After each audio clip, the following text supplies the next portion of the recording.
ನಮಸ್ಕಾರ. ನಾವು ಇವತ್ತು NS ರೆಕಾರ್ಡ್ಸ್ ಬಗ್ಗೆ ಮಾತಾಡೋಣ. ಈಗ ನಾವು ಪ್ರೀವಿಯಸ್ ವಿಡಿಯೋದಲ್ಲಿ ನಾವು SOA ರೆಕಾರ್ಡ್ ಬಗ್ಗೆ ಮಾತಾಡಿದ್ವಿ. ಅದು ಯಾವ ರೀತಿ ಎಸೆನ್ಷಿಯಲ್ ಪಾರ್ಟ್ ಆಫ್ DNS ಅಲ್ವಾ, ಅದೇ ಥರ NS ರೆಕಾರ್ಡ್ಸ್ನು essential part of DNS. NS records ಅಂದರೆ ನೇಮ್ ಸರ್ವರ್ ರೆಕಾರ್ಡ್ಸ್. ಇದು ನಾವು ಟಾಪ್ ಲೆವೆಲ್ ಡೊಮೇನಲ್ಲಿ ಯೂಸ್ ಮಾಡ್ತೀವಿ. ಈಗ ಯಾವುದಾದ್ರೂ ವೆಬ್ಸೈಟ್ನ ನೀವು ಕಾನ್ಫಿಗರ್ ಮಾಡಿದ್ದೀರಾ ಅಂದರೆ ಆ URLನ ಸರ್ವ್ ಮಾಡ್ತಾ ಇರೋ ಅಥಾರಿಟೇಟಿವ್ ಸರ್ವರ್ಸ್ ಡೀಟೇಲ್ಸ್ನ ನೀವು ಟಾಪ್ ಲೆವೆಲ್ ಡೊಮೇನಲ್ಲಿ ರಿಜಿಸ್ಟರ್ ಮಾಡಿರ್ತೀವಿ. ಈಗ ಯಾವುದೇ ಒಂದು ಅಪ್ಲಿಕೇಶನ್ ಇದೆ ಅಂದರೆ ಅದು ಕ್ರಿಟಿಕಲ್ ಅಪ್ಲಿಕೇಶನ್ ಆಗಿದ್ದರೆ ಹೈ ಅವೈಲಬಿಲಿಟಿ ಬಗ್ಗೆ ಯೋಚನೆ ಮಾಡ್ತೀವಿ. ಅದಕ್ಕೆ ನಾವು ಮಲ್ಟಿಪಲ್ ಸರ್ವರ್ಸ್ನ ಆ ಸ್ಪೆಸಿಫಿಕ್ ರಿಕ್ವೈರ್ಮೆಂಟ್ ಸರ್ವ್ ಮಾಡೋದಕ್ಕೆ ಕಾನ್ಫಿಗರ್ ಮಾಡಿರ್ತೀವಿ. ಅದನ್ನು ನಾವು ರೆಸಿಲಿಯನ್ಸ್ ಅಂತ ಹೇಳ್ತೀವಿ. ಅಂದರೆ more than one servers use ಮಾಡ್ಕೊಂಡು ಆ ಸ್ಪೆಸಿಫಿಕ್ ರಿಕ್ವೈರ್ಮೆಂಟ್ನ ಸರ್ವ್ ಮಾಡೋದಕ್ಕೆ ನಾವೇನು ಕಾನ್ಫಿಗರ್ ಮಾಡಿರ್ತೀವಲ್ಲ ಅದನ್ನು ರೆಸಿಲಿಯನ್ಸ್ ಅಂತ ಹೇಳ್ತೀವಿ.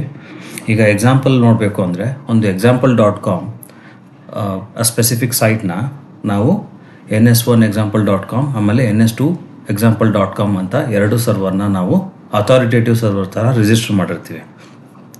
ಈಗ example.comಗೆ ಯಾವುದಾದ್ರು DNS ಕ್ವೈರಿ ಬಂದಾಗ ಅದನ್ನು ನಾವು ಈ ಎರಡು ಅಥಾರಿಟೇಟಿವ್ ಸರ್ವರ್ಸ್ಗೆ ರೀಡೈರೆಕ್ಟ್ ಮಾಡ್ತೀವಿ to get A records, C name, ಆಮೇಲೆ MX ರೆಕಾರ್ಡ್ಸ್ ಥರ ಡೀಟೇಲ್ಸ್ ಏನಾದರೂ ಬೇಕಾದರೆ. ಇದನ್ನು ನಾವು AWS ಅಲ್ಲಿ ನೋಡಬೇಕು ಅಂದರೆ ಇಲ್ಲಿ ನಾವು Route 53 ಯೂಸ್ ಮಾಡ್ಕೊಂಡು ನಮ್ಮದು ಸ್ಪೆಸಿಫಿಕ್ ವೆಬ್ಸೈಟ್ನ ನಾವು ಮ್ಯಾನೇಜ್ ಮಾಡ್ತಿದ್ದೀವಿ ಅಂದರೆ ಅಲ್ಲಿ AWS 4 ಅಥಾರಿಟೇಟಿವ್ ಸರ್ವರ್ಸ್ನ ಕ್ರಿಯೇಟ್ ಮಾಡುತ್ತೆ.